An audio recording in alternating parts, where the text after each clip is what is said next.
Parecía un fantasma, rondando sus tierras. Silas Whitmore se quedó en la puerta de su destartalada granja, observando a 7 mujeres acercarse entre el polvo matutino. Avanzaban con determinación por sus campos yermos, sus vestidos oscuros recortando siluetas nítidas contra el cielo pálido. Pero lo que más le impactó no fue su llegada inesperada. Fue como caminaron hacia su rancho moribundo, como si pertenecieran a ese lugar. La mujer que encabezaba la expedición dio un paso al frente, con las manos curtidas y serenamente cruzadas delante de su delantal desgastado. Sus ojos reflejaban una extraña mezcla de determinación y tristeza que Silas reconoció a la perfección. Lo miró con esa franqueza que incomodaba a los hombres, como si pudiera ver a través del vacío donde antes se encontraba su corazón. «Señor Whitmore», dijo, con la voz cargada de autoridad y algo más que él no podía identificar. «Soy Corumatix. Hemos venido a ayudar». Silas sintió que se le tensaba la mandíbula. «Ayuda». La palabra le supo amarga.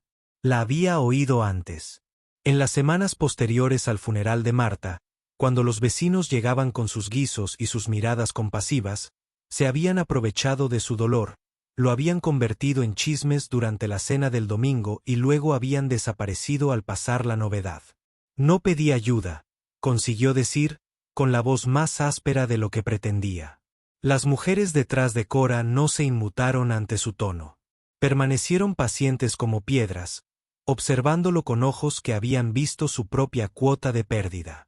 Cora asintió lentamente como si esperara su respuesta. «No, no lo hiciste.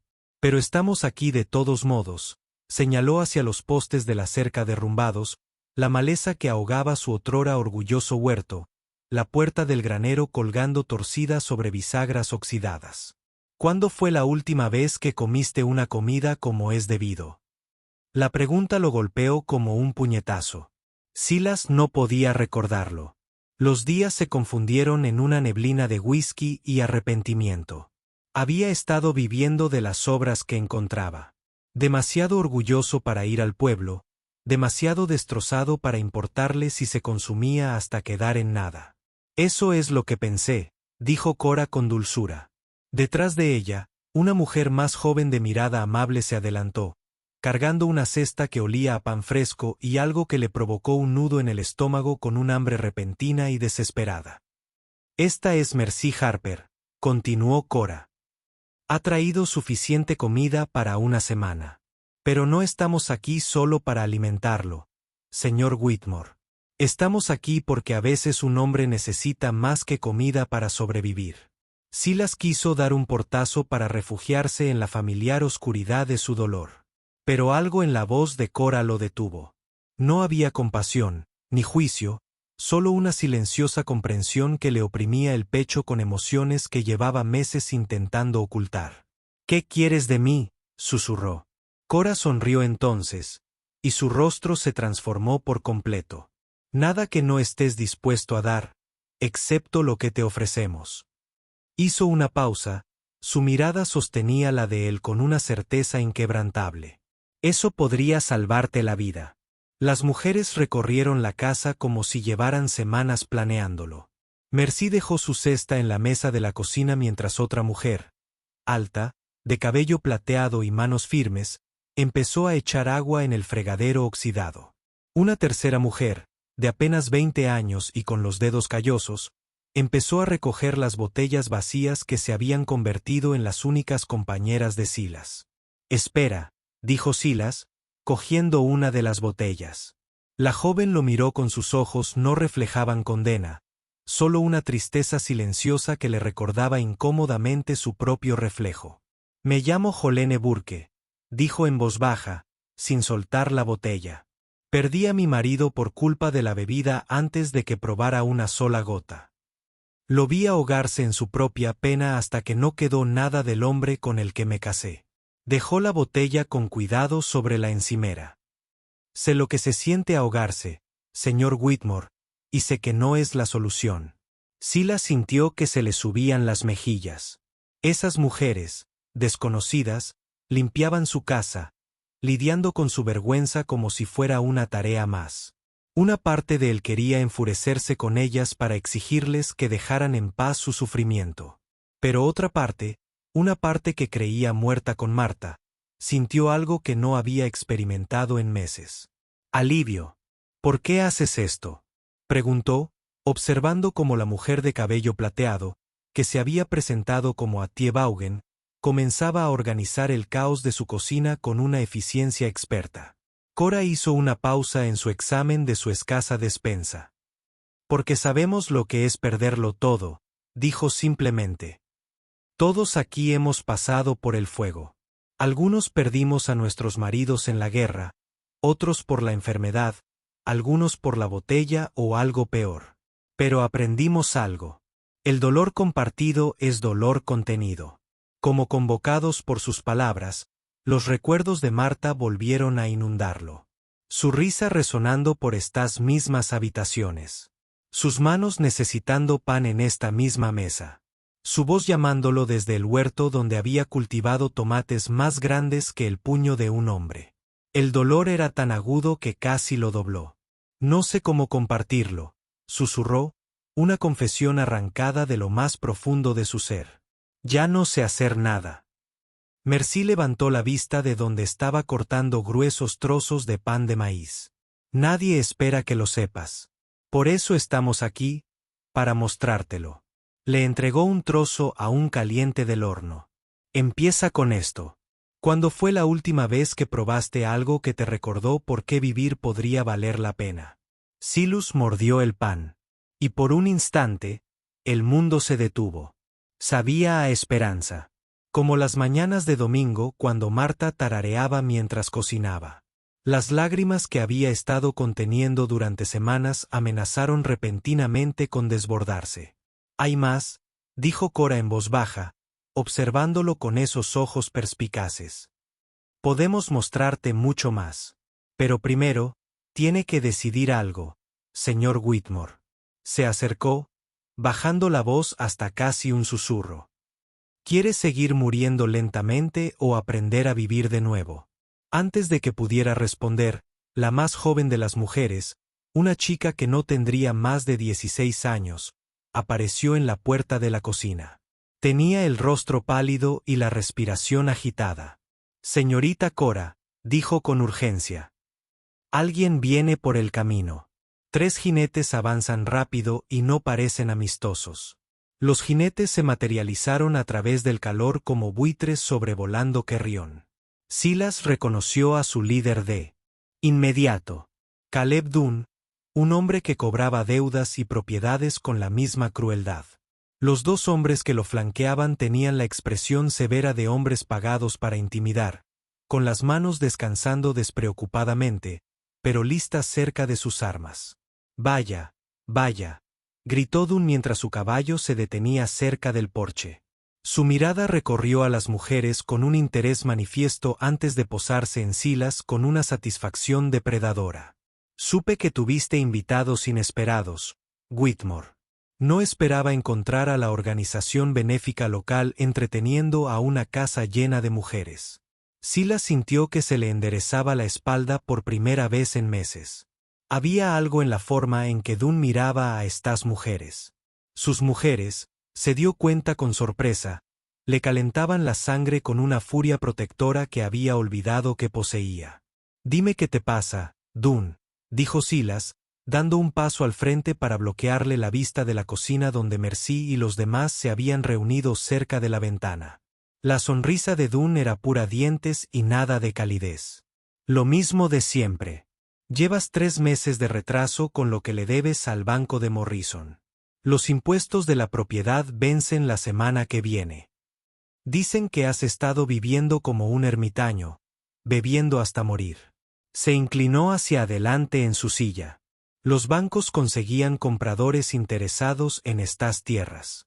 Buenos compradores, compradores al contado. Tras él, Silas oyó el suave roce de las faldas. A medida que las mujeres se acercaban, podía sentir su presencia como un muro de silenciosa fuerza a sus espaldas. La voz de Cora llegó justo detrás de su hombro, firme y clara. El señor Dunn, no, dijo, moviéndose para pararse junto a Silas. Creo que te equivocas sobre las circunstancias del señor Whitmore. Como puedes ver, ahora tiene mucha ayuda. Sus asuntos están siendo administrados adecuadamente. La risa de Dunn fue áspera como el viento invernal. Administrado por un grupo de mujeres. Eso es rico, Corora Maddix. Sí, sé quién eres. Sé de tu pequeña colección de vagabundos y desechos.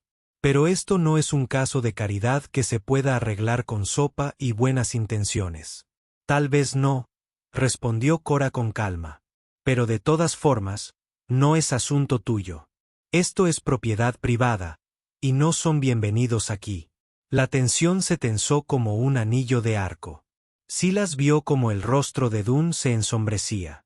Vio a sus compañeros moverse en sus sillas. Estos no eran hombres que se acobardaran ante una pelea, y menos ante una mujer. Se equivocan, damas, dijo Dunn, bajando la voz hasta casi amenazar. Vítore está acabado. Estas tierras se venderán de una forma u otra. Sería inteligente que buscaras otro lugar para practicar tu caridad. Fue entonces cuando Atie Baugen salió de detrás de los demás, y Silas vio algo en su rostro curtido que le heló la sangre. Caminaba con la seguridad de quien se había enfrentado a cosas peores que la matanza a sueldo y había vivido para contarlo. Hijo, le dijo a Dunn, con la voz autoritaria de quien había enterrado a 3 maridos y criado a 7 hijos. Estás a punto de aprender porque los hombres inteligentes no amenazan a las mujeres que no tienen nada que perder. Atie metió la mano en su delantal con deliberada lentitud, con movimientos medidos y serenos. Lo que sacó no era un arma. Era un trozo de papel doblado, amarillento por el tiempo, pero cuidadosamente conservado. Lo levantó para que Dunn pudiera verlo con claridad. ¿Reconoce esto, señor Dunn?, preguntó, y su voz resonó por el patio como una campana de iglesia. Es una escritura de propiedad firmada y debidamente firmada. Demuestra que esta propiedad fue comprada en buena y justa forma hace 18 años por una tal Martha Whitmore. Que descanse en paz. Con el dinero heredado de las concesiones mineras de su abuelo en Colorado, Silas sintió que el suelo se tambaleaba bajo sus pies. Martha nunca había mencionado dinero de la minería.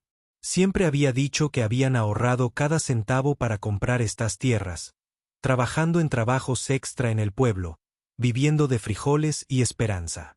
Pero mientras Atie seguía hablando, las piezas de un rompecabezas que él desconocía su existencia empezaron a encajar. La cosa es, continuó Atie, desdoblando el papel con el cuidado de quien maneja algo valioso. Martha pagó el importe total por adelantado. Dinero en efectivo. Eso significa que no hay deuda con el banco de Morrison. Nunca la hubo. Solo una contabilidad creativa y documentos falsificados diseñados para robar las tierras de una viuda a un hombre afligido demasiado destrozado para defenderse. El rostro de Dunn palideció, luego leyó, moviendo la mandíbula como si masticara palabras demasiado amargas para tragarlas. Eso es imposible. Yo mismo he visto los papeles. Whitmore no debe nada, Whitmore no debe nada, interrumpió Cora, su voz cortando las protestas de Dunn como una cuchilla. Dio un paso adelante y ahora Silas comprendía de dónde sacaban esas mujeres esa silenciosa confianza. No estaban allí solo para ayudarlo. Habían venido preparadas para la guerra. Mira, hemos estado haciendo preguntas por el pueblo, añadió Mercy, moviéndose para flanquear el caballo de Dunn. Hablando con la gente, revisando registros. Es asombroso lo que la gente recuerda cuando ya no tiene miedo. La mujer más joven, que se había presentado como Daisy Flynn, habló desde cerca del granero, con la voz clara a pesar de su juventud. Mi tío trabaja en la oficina del registrador del condado.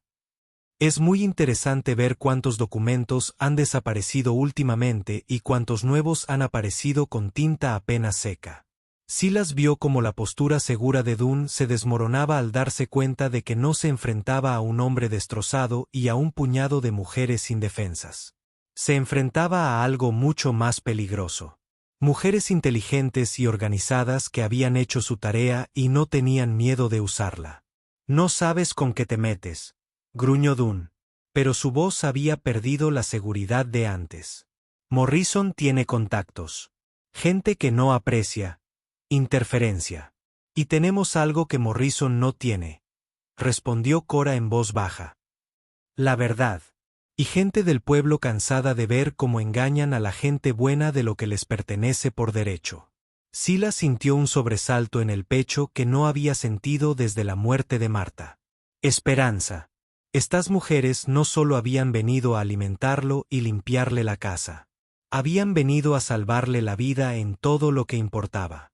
Pero al ver el rostro de Dunn contorsionarse de rabia y desesperación, se dio cuenta de que su intervención podría costarles a todos más de lo que esperaban. Esto no ha terminado, dijo Dunn, haciendo girar a su caballo. Ni de lejos. Mientras los 3 jinetes desaparecían entre el polvo, Silas se giró para encarar a las mujeres que acababan de poner su mundo patas arriba. ¿Cómo lo supiste?, preguntó a Atie, con la voz apenas por encima de un susurro. Atie sonrió, guardando cuidadosamente la escritura en su delantal. Porque, hijo, tu Marta no era la única con secretos. Y a veces los muertos dejan algo más que recuerdos. El silencio que siguió a la partida de Dunn se sintió cargado de verdades no dichas.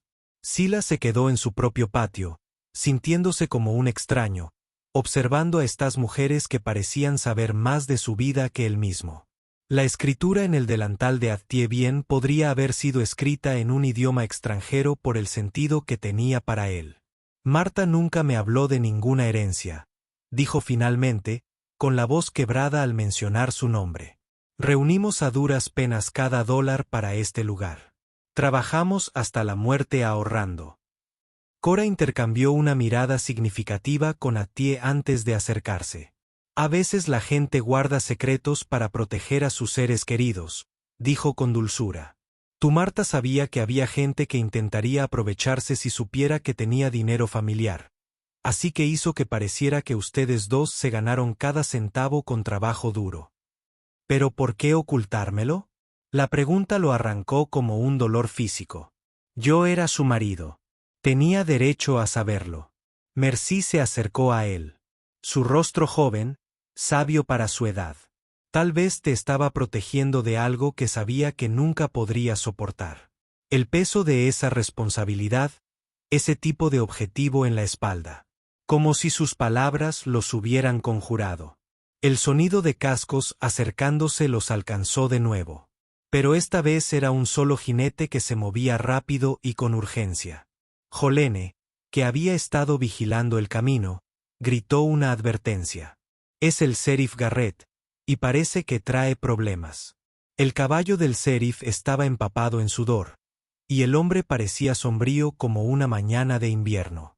Desmontó antes de que su caballo se detuviera por completo. Su rostro curtido se arrugó por la preocupación. Silus, dijo, tocando el ala de su sombrero hacia las mujeres. Señoras, recibí un mensaje del pueblo que me preocupa. Morrison ha estado haciendo preguntas sobre su propiedad y ahora se habla de traer a alguaciles federales. Dice que ha estado albergando fugitivos. ¿Fugitivos? Silas sintió que el suelo se tambaleaba de nuevo bajo sus pies. Miró a las mujeres que habían aparecido en su vida como ángeles de la misericordia, intentando reconciliar esa imagen con las palabras del sheriff. Los ojos del sheriff Garrett recorrieron con cuidado el rostro de cada mujer. Señoras, voy a tener que preguntarles, ¿alguna de ustedes está buscada por la ley? Porque si lo están y están aquí, le han puesto una diana en la espalda a este hombre que podría matarlo. El silencio se tensó como un alambre. Silas observó cómo las mujeres se miraban, una comunicación invisible entre ellas. Finalmente, K dio un paso al frente, con la barbilla levantada en un silencioso desafío. Sheriff, dijo con voz firme como una piedra. Somos supervivientes. Lo que hemos hecho es ayudar a nuestros vecinos cuando más lo necesitaban. Si eso nos convierte en fugitivos a ojos de Morrison, Entonces quizás sea hora de que la gente sepa exactamente en qué clase de hombre le han estado confiando su dinero. El sheriff Garrett asintió lentamente, pero su expresión seguía preocupada. Es un buen sentimiento, señora, pero si los alguaciles federales vienen a visitarla, no les importarán mucho sus buenas intenciones. Attie dio un paso al frente entonces, su mano moviéndose de nuevo al misterioso bolsillo del delantal. Sheriff, ¿y si le dijera que Morrison lleva años falsificando documentos, robando tierras a gente que no pudo defenderse? Yo diría que más le vale tener pruebas, respondió Garrett con gravedad. Porque acusar a un hombre como Morrison sin pruebas es una buena manera de acabar muerto. La sonrisa de Attie era afilada como el viento invernal. Oh, sheriff, tenemos más que pruebas. Tenemos testigos. Los testigos llegaron como fantasmas materializados desde la misma pradera. El primero en ir era el viejo Henrik Larsen, el granjero noruego cuya esposa había muerto el invierno anterior, que lideraba a otros 3 hombres cuyos rostros Silas reconocía pero cuyos nombres se habían perdido en la bruma de su dolor. Detrás de ellos venían 2 mujeres del pueblo, la viuda del cartero y la costurera que había confeccionado el vestido de Marta. Oímos a escritores que venían hacia aquí, dijo Henrik con su marcado acento, sus ojos claros, duros como el pedernal. Pensé que si los hombres de Morrison te molestaban, quizá nos molestarían a nosotros después. El sheriff Garrett miró a la creciente multitud, su expresión pasando de la preocupación a algo cercano a la esperanza. Henrik, ¿seguro que quieres meterte en esto? Morrison tiene amigos poderosos. Morrison me robó las tierras, respondió Henrik rotundamente. Dijo que mis papeles firmados antes de morir, pero mi Ana no sabía escribir su propio nombre. Le enseñé a hacer una X, nada más. Sin embargo, de alguna manera, su firma está en los documentos que le dan a Morrison los derechos de acceso al agua. La costurera dio un paso al frente, con la voz temblorosa por la ira contenida. Se apoderó de la granja Miller la primavera pasada, reclamó deudas de juego que nunca existieron. El pobre John Miller encontró a su esposa colgada en su granero 3 días después. No pudo vivir con la pérdida de todo lo que su familia había construido. Silas sintió un escalofrío en el estómago. La granja Miller estaba a solo 8 kilómetros al sur. Conocía a John Miller. Le había comprado provisiones el año pasado. Marta siempre había hablado con cariño de la señora Miller. Decía que hacía las mejores conservas de 3 condados. ¿Cuántas más?, preguntó el sheriff Garrett en voz baja. 17 familias en los últimos 2 años, respondió Cora. Todas siguiendo el mismo patrón.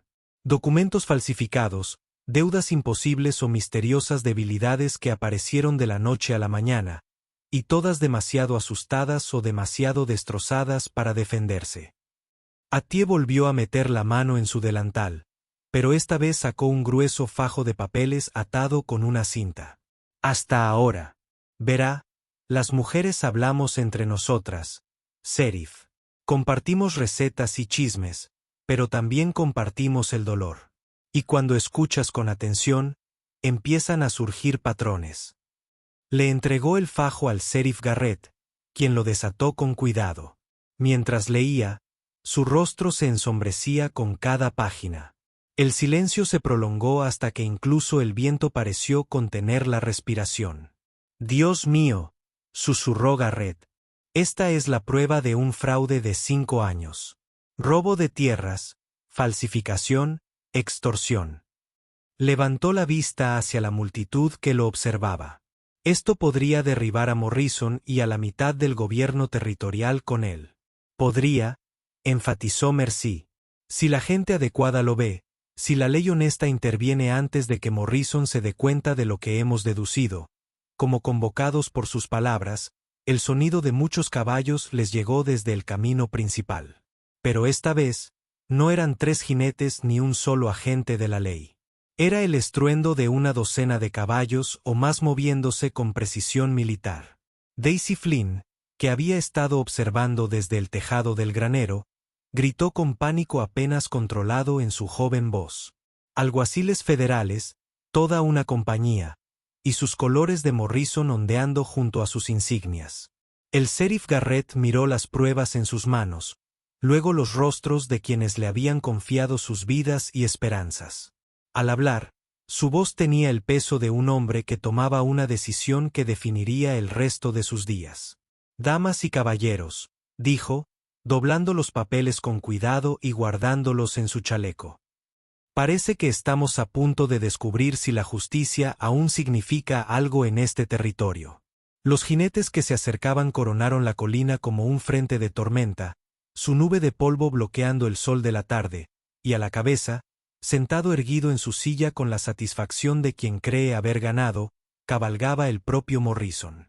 Pero al observar los rostros de sus vecinos y amigos, Silas se dio cuenta de que sentía algo que no había experimentado desde la muerte de Marta.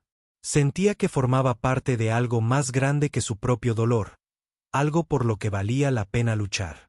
Morrison cabalgaba al frente de su procesión como un general conquistador, con su costoso traje inmaculado a pesar del polvo y su cabello plateado brillando bajo el sol de la tarde. Los alguaciles federales que lo flanqueaban ostentaban su autoridad como una armadura. Pero algo en sus ojos sugería que no se sentían del todo cómodos con su escolta. «Sheriff Garrett», gritó Morrison mientras frenaba su caballo. «A unos metros de la reunión. Confío en que han venido a arrestar a estos intrusos y a restablecer el orden en mi propiedad». «Su propiedad». El sheriff Garrett dio un paso al frente, con la mano apoyada casualmente en el cinturón de su pistola. «Qué interesante, Morrison. La última vez que lo revisé, este terreno pertenecía a Silas Whitmore». La sonrisa de Morrison era fría como una serpiente. «Ya no. El señor Whitmore ha incumplido préstamos importantes. El banco ha ejecutado la hipoteca y he comprado la propiedad en subasta. Estas personas son intrusos y quiero que los expulsen». El alguacil principal, un hombre alto de barba canosa y ojos cansados, desmontó lentamente. «Sheriff, tenemos órdenes federales de arresto para varias de estas mujeres. Cargos de fraude, robo y conspiración. Estamos aquí para detenerlas». Silas sintió que el mundo se inclinaba de nuevo, pero esta vez hacia algo que parecía justicia. Observó cómo el sheriff Garrett metía la mano en su chaleco y sacaba el fajo de papeles de Aztie. «Martial Khan», dijo Garrett, reconociendo al agente federal. «Antes de ejecutar esas órdenes, quizá quiera echar un vistazo a estas pruebas. Parece que tenemos nuestra propia investigación de fraude en marcha». Marshal Cain arqueó las cejas al aceptar los papeles. La expresión de confianza de Morrison se desvaneció un instante como una vela al viento, pero se recuperó rápidamente, y su voz adquirió el tono de una autoridad ofendida. «Sheriff, estoy decepcionado. Estas mujeres son conocidas delincuentes buscadas en 3 territorios. Son estafadoras que se aprovechan de viudos afligidos y familias desesperadas. Los documentos que le han mostrado son, sin duda, falsificaciones». «¿Falsificaciones como estas?», gritó Aztie, sacando otro juego de papeles de lo que parecía un suministro infinito escondido en su ropa. «Estos son los documentos originales del préstamo que Morrison presentó al gobierno territorial. ¿Notas algo interesante en las fechas, Marshal?» Marshal Cain estudió los papeles. Su rostro curtido se oscurecía con cada línea que leía. Cuando levantó la vista, sus ojos adquirieron el brillo severo de un agente de la ley que descubre que lo han utilizado. «Estos documentos están fechados 3 meses después de la muerte de la señora Whitmore», dijo lentamente. «Afirma que pidió préstamos mientras estaba enterrado en la tierra». El silencio que siguió fue roto solo por el nervioso movimiento de los caballos y el susurro del viento a través de la hierba seca. El rostro de Morrison palideció bajo su barba cuidadosamente cuidada, pero su voz se mantuvo firme. «Errores técnicos», dijo con desdén, «fácilmente corregible. Las deudas son legítimas». Fue entonces cuando K dio un paso al frente y Silas vio algo en su rostro que le hizo comprender por qué estas mujeres habían estado tan seguras, tan preparadas. No se habían topado con el plan de Morrison por casualidad. Lo habían estado buscando. Marshal Cain, dijo Cora, con la autoridad de quien se había estado preparando para este momento durante mucho tiempo. Me llamo Cora Maddox, pero hace 20 años, era Cora Morrison, y el hombre sentado en ese caballo que afirma ser dueño de estas tierras es mi esposo. El esposo que le ha estado diciendo a la gente que estaba muerta. La revelación cayó como un rayo sobre madera seca. La máscara de confianza de Morrison finalmente se quebró por completo. Su rostro se contorsionó de rabia y algo que podría haber sido miedo. Se supone que estás muerto, gruñó, y su compostura, cuidadosamente mantenida, se hizo añicos. Me aseguré de que estuvieras muerto. La mano de Marshal Cain se dirigió a su arma al comprender lo que estaba presenciando. Pero antes de que nadie pudiera reaccionar, Morrison espoleó a su caballo, buscando algo dentro de su abrigo. Fue entonces cuando Silas Whitmore, por primera vez en meses, se movió con determinación. Se colocó frente a K justo cuando el arma de Morrison rozó el cuero. Y en ese instante, el hombre destrozado que se moría de pena se convirtió en alguien dispuesto a vivir por algo más grande que él mismo. El disparo resonó por la pradera como un trueno. Pero fue la bala del sheriff Garrett la que dio en el blanco, derribando a Morrison de la silla antes de que pudiera disparar. Cuando el polvo se asentó y la verdad finalmente salió a la luz. Silas miró a su alrededor, a los rostros de quienes lo habían salvado, y comprendió que a veces la salvación no proviene de olvidar el pasado, sino de encontrar el coraje para construir un futuro diferente. 6 meses después, las 7 mujeres aún vivían en el rancho Whitmore. Pero ahora era un hogar lleno de risas, propósito y el tipo de familia que se elige, no se nace. El imperio de Morrison se derrumbó cuando se supo la verdad. Y 17 familias recuperaron sus tierras. Y Silas Whitmore aprendió que a veces el mayor regalo no es evitar la pérdida, sino descubrir que el amor multiplicado nunca se reduce. Si disfrutaste esta historia, haz clic en el video para ver otra historia inolvidable donde el destino y la valentía se unen de maneras inesperadas. No olvides suscribirte y considerar un super chat para ayudarnos a seguir brindándote más historias como estas. Tu apoyo lo es todo para nosotros.